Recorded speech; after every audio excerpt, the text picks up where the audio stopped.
ကားမသိချင်ခဲ့ဆုံးအကြောင်းအရာနေရာရဆက်စွာပြောခဲ့ပြီးခုတော့ငါမှာအိမ်မက်တွေပြိုလွင်ခဲ့စောက်တရားမဲမြဲရေး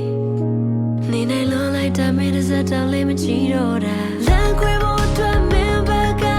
အကြောင်းပြချက်တို့သိလောက်ပါငါဘက်ကိုထဲမစင်စားအတူတူထားရှိခဲ့တဲ့ကတိတို့က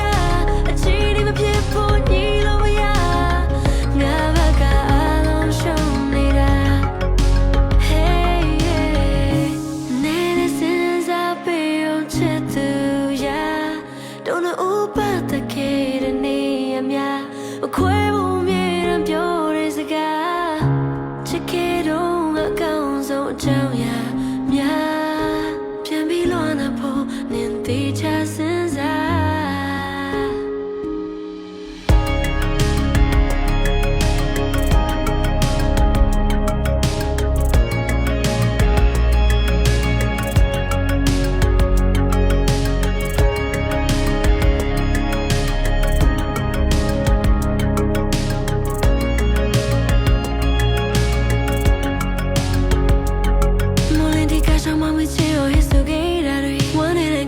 မကလေးလို့တော့ခဲ့တာတွေ